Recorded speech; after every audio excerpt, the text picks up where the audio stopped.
के बर्थडे छै भैया लागे खुशी के एलै समैया लागे खुशी के एलै समैया अभिराम के बर्थडे छै भैया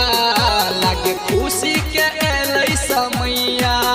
बारा खुशी के छै मौका दिए चल एगो तोहफा बारा खुशी के छै मौका दिए चल एगो तोहफा संगे पार्टी मनेबै हो डीजे के बेस बढ़ेबै हो साथे साथे सबके नचेबै हो डीजे के बेस बढ़ेबै हो साथे साथे सबके नचेबै हो।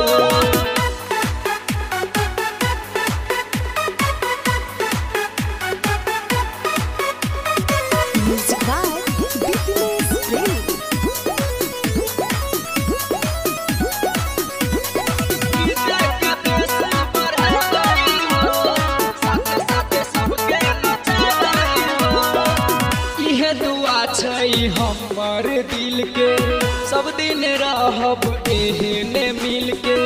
खुशी के मौका टूटे न कहियो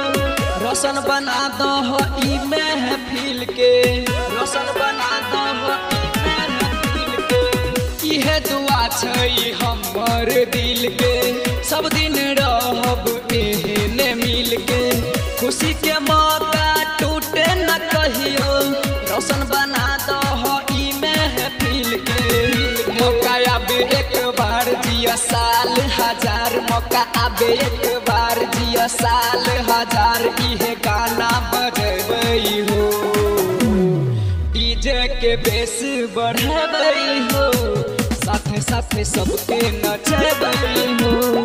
डीजे के बेस बढ़ेबै हो साथे साथे सबके नचेबै हो। नमस्कार, हम मैथिली गायक रमेश मंडल के तरफ से मिथिला रिकॉर्डिंग स्टूडियो के डायरेक्टर सिंगर राइटर अभिराम बाल जी के जन्मदिन के बहुत बहुत बधाई हार्दिक शुभकामना व्यक्त करे छी। साथे अहूँ सबसे निवेदन है कि हमर मित्र अभिराम बाल जी के जन्मदिन के शुभकामना के उपलक्ष्य में अहाँ सब एहि गीत के शेयर कर दियो उनका चैनल के सब्सक्राइब कर दियो और सपोर्ट करियो। धन्यवाद।